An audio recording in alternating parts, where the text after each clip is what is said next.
Yes, finally justice. But when I turned it on, it wasn't mine. Same make, same model, but wrong phone. And that's when everything flipped. She wasn't just a thief, she was a liar, trying to wiggle out of the situation by tossing someone else's stolen phone into the mix. That was it.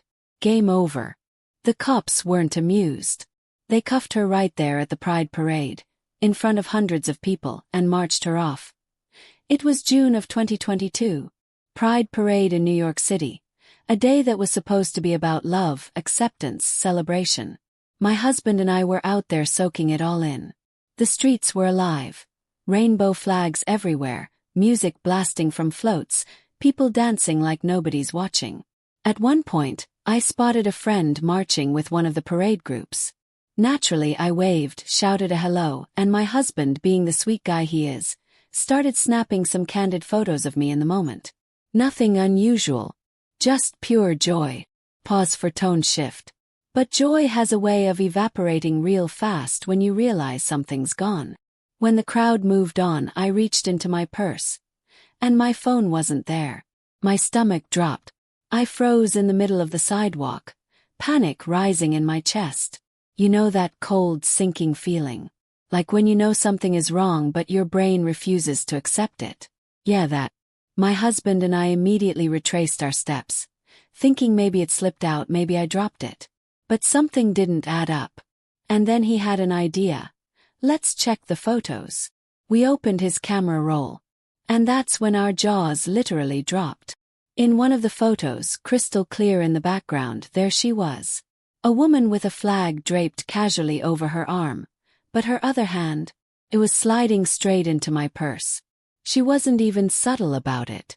She used the flag like a magician's trick, covering the movement while she stole my phone.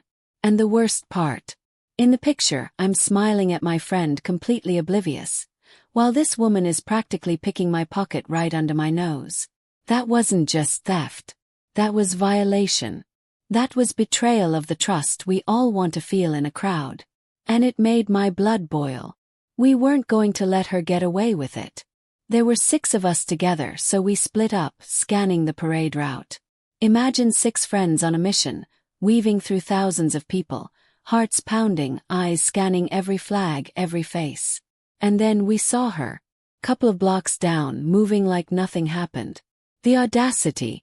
We went straight to the police. Thankfully, Pride Parade in NYC has officers practically on every corner, so it didn't take long. We showed them the photos, explained what happened, and I swear even the cops were shocked.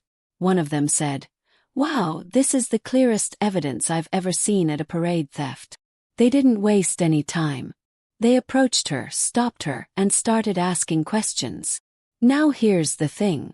When they searched her, she didn't have my phone on her. My heart sank again. I thought, great, she already handed it off. I'm never seeing it again. But the officers weren't about to let her off the hook. They questioned her for almost an hour.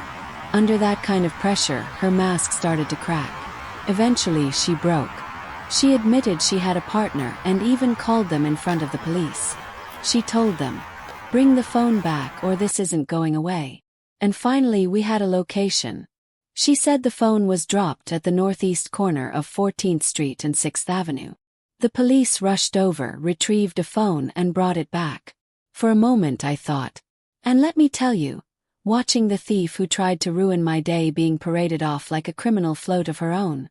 That was satisfying in a way I can't even put into words. She thought she could steal my phone, lie to the cops, and play the victim. Instead, she got herself arrested, with ironclad photo evidence and her own lies sealing the deal. And here's the twist of fate.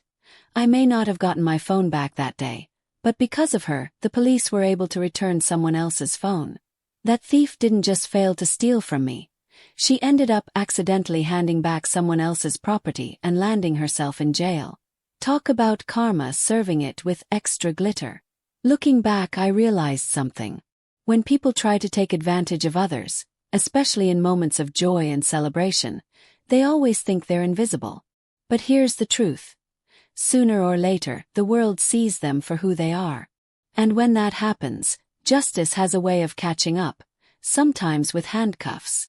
If this story gave you chills, smash that like button and tell me in the comments, what's the most satisfying revenge you've ever witnessed?